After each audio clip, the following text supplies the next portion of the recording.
He's actually a Rocket now.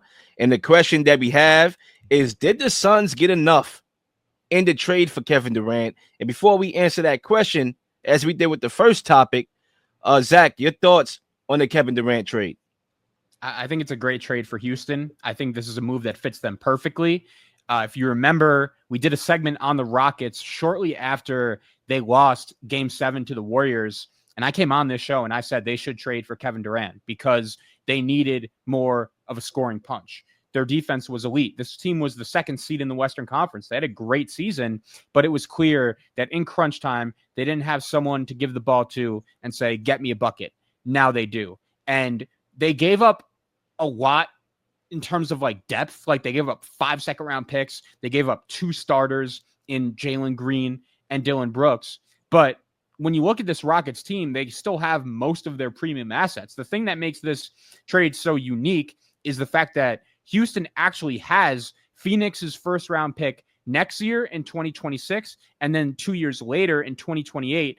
And when you look at the Phoenix Suns and the position that they're in, you don't really feel confident that they're going to be able to turn things around quickly. It's probably going to take them a handful of years. So those picks are going to be pretty valuable. Houston still has those. They still have a kid that they took in the top 5 last year in Reed Shepherd. They still have Amen Thompson, who looks like he's a superstar on the rise. They still have Şengün, who's a phenomenal young player. They kept Jabari Smith, who was the guy that many people thought Phoenix should get in the deal. That was their number 1 target. Nope. Phoenix hung on to him, and they just have assets galore. And I feel like Houston put themselves in a position where not only did they get better by making this trade, but they also are still in a position where if they want to make another move, they could. Like there have been reports today that the Celtics are getting offers for Jaylen Brown.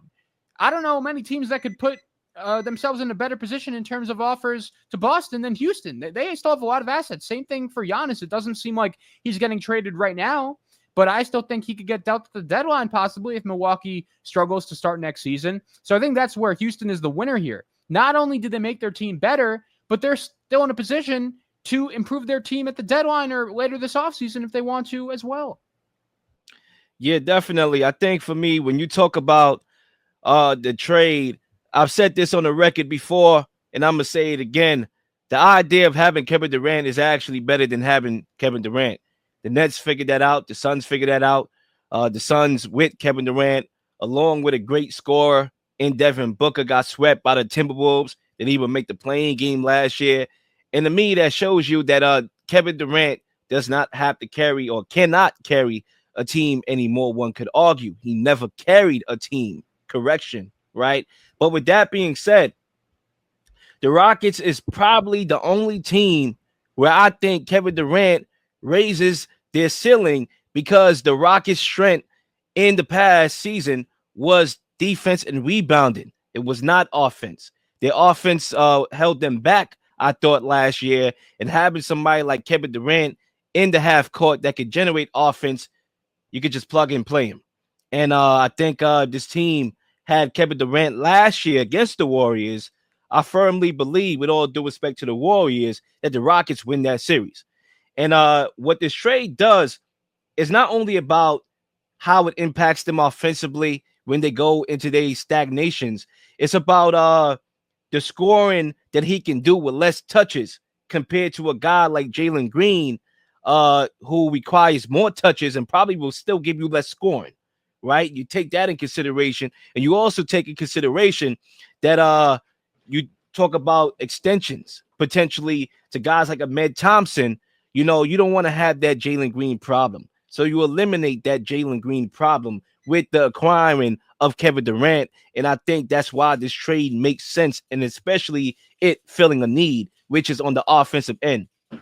Kevin Durant is not the same guy, right? He's not that prolific superstar, but he is a guy that is still a sniper who at the age of 37 years old was put on this planet, as my guy Iron Eagle would say, to get buckets, okay? Now, when you talk about the trade compensation from the Suns and was it enough?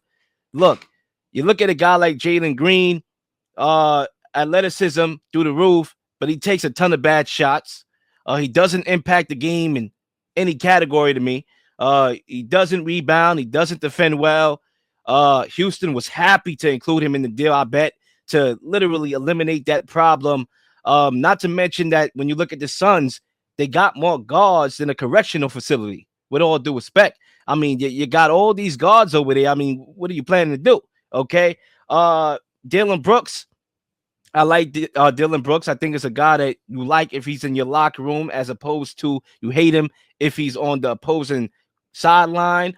But sometimes he does stupid things, stupid fouls, stupid technical, stupid decisions. So you got to worry about that.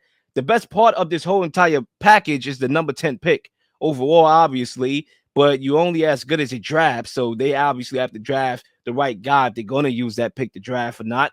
So to be honest with you, I do not think they got enough for Kevin Durant. But hypothetically, here's a caveat, Zach. Here's a caveat right here. They had to settle for this package, though. So, yeah, they didn't get enough because they had to settle for it.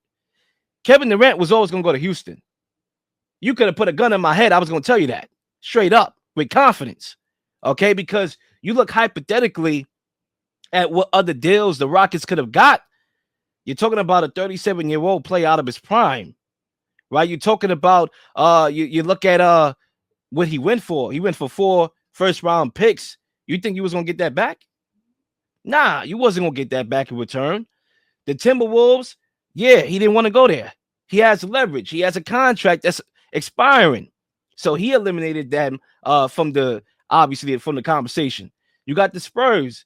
They still got Wemby. They still got Fox. They still got a lot of youth. They still got a lot of assets to make something happen. They don't need Kevin Durant. They don't need to bite the bullet and overspend for Kevin Durant. It's not a necessity. Sure, it's a luxury, but not a necessity, right? I think the Rockets was a necessity, right? The Knicks, I believe the Knicks didn't want Kevin Durant from what I read on the reports. So again, when you talk about what other deals could have been, I mean, what other deals could Houston have got, or excuse me, the Suns have got for Kevin Durant outside of Houston? So yeah, sure. Did they get enough? No, but I think they were forced to take this deal, and that's my take.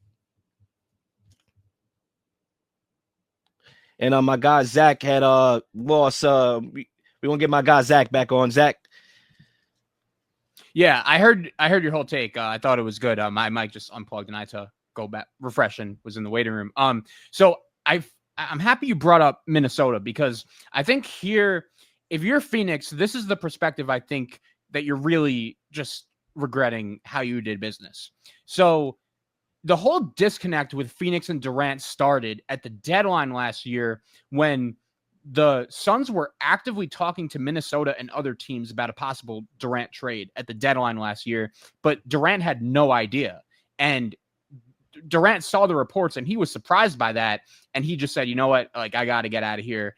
It's probably best if we move on. And that's ultimately what ended up happening. Now, the Minnesota offer this time around, I thought it was pretty good. The reports are saying that Minnesota offered Rudy Gobert, Dante DiVincenzo, one of their young players, either Terrence Shannon Jr. or Rob Dillingham, and then the number 17 pick in tonight's draft. I think that's a really good offer. And I think Phoenix probably wanted to make that happen, but they couldn't because Durant didn't want to go to Minnesota. And with only 1 year left on his deal, Minnesota wasn't going to do that if they didn't feel confident that they were going to be able to re-sign him. So I just think the market for this guy was not as good as Phoenix wanted it to be. I understand that Phoenix was never going to be able to get back anything close to what they originally gave away to Brooklyn for Durant, 4 first-round picks and the combination of Mikal Bridges and Cam Johnson. And just one side note, looking back at that trade, I have no problem with Phoenix going all in for Durant, but I just thought they gave up too much. They didn't have to give up both Mikal Bridges and Cam Johnson. You already were giving Brooklyn 4 first-round picks. The fact that they gave up both those guys, I thought was a massive loss on their part. And I also think that as valuable as the 10th pick in tonight's draft is, Phoenix has to regret not getting either one of their own picks back from Houston that the Rockets have for next year and in 2028. Like, the Suns are probably going to be pretty bad next year and the year after that. As good as Devin Booker is, it's going to take them some time to get over the hump. And I think that that's where Houston comes out as the major winner in this deal. Not only did they make their team better, but if they want another big name, they have the assets to do that. And Phoenix probably really wanted Jabari Smith. This Jabari Smith is a former top 5 pick in the NBA draft that I think is super talented. He just has to find a better situation. I think that if he would have went to Phoenix with Devin Booker, that would have been really good for both him and the Suns, and Houston was able to keep him too. So I think from the return standpoint, that's what's pretty underwhelming. They weren't able to get back Jabari Smith or any of their original draft picks, but I think that might just be because the market for Durant was so dry, because there were only a certain handful of places that Durant wanted to go. Like, did you see the Miami offer? It was a joke. It was Andrew Wiggins and like a pick or two. Phoenix was never doing that. So the fact that this was the best offer that Phoenix could have had, they had to make this deal, but the return is also at the same time pretty underwhelming. It is. And I think you made a good point about the ramifications of the first Kevin Durant trade that, Phoenix bought him in for. Because you mentioned the 4 first-round picks, the Mikal Bridges, the Cam Johnson. That's too much for a player that said, I want to be a Phoenix Sun. You have leverage. Obviously, the way how the game is set up, these players have a lot of leverage, unless your name is Damian Lillard, right? And you don't have to put all those pieces in there. You could have put Cam Johnson in there with the picks and then kept Mikal or vice versa, however you wanted to do it.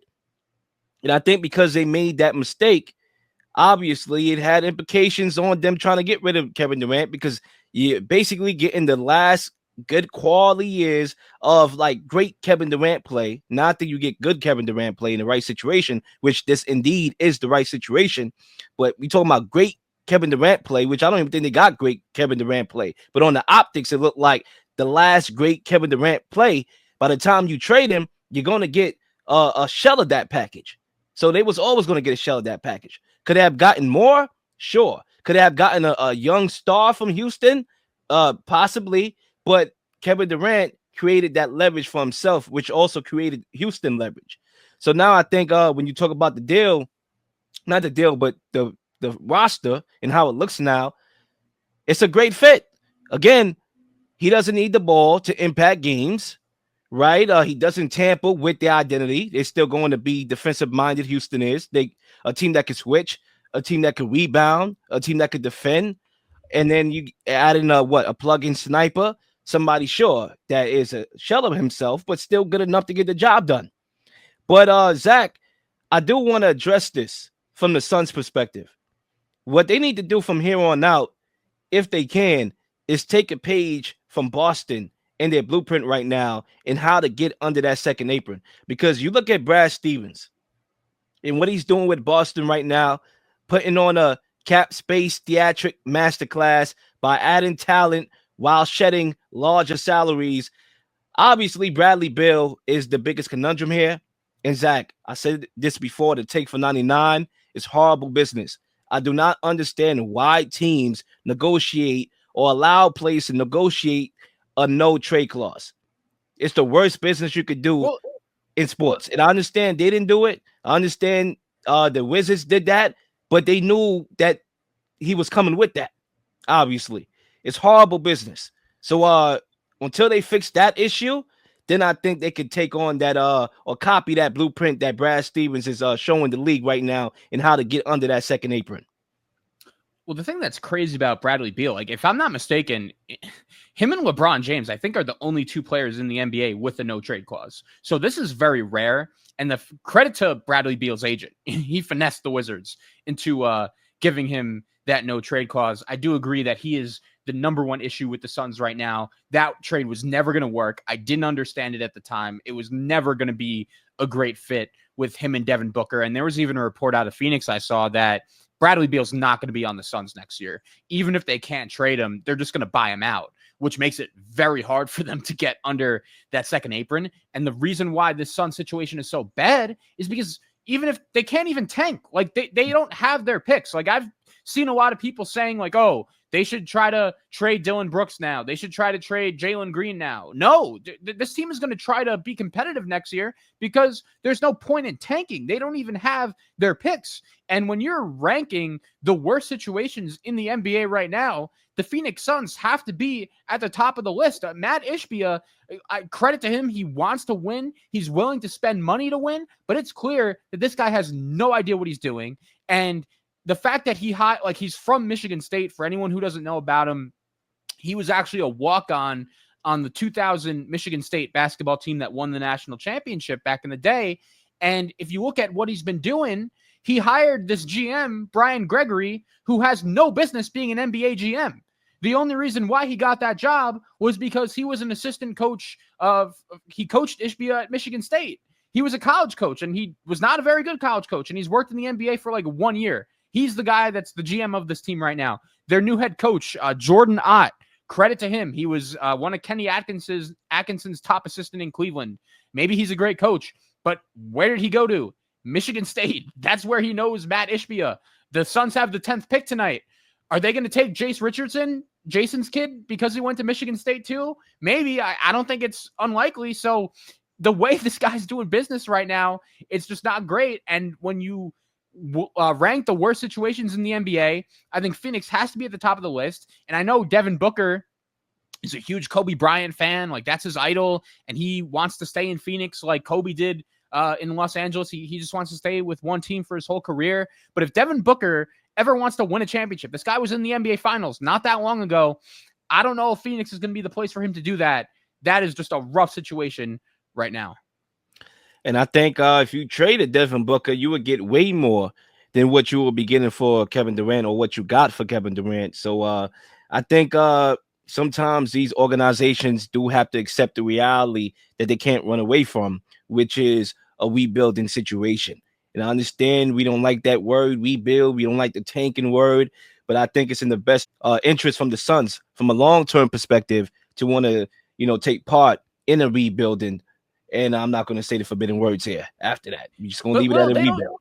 They don't have their picks, bro. Like, even if And they're the worst team in the the NBA this year, that doesn't help them, They in basketball purgatory, and it's unfortunate for them, but this is the bed they made, so lay.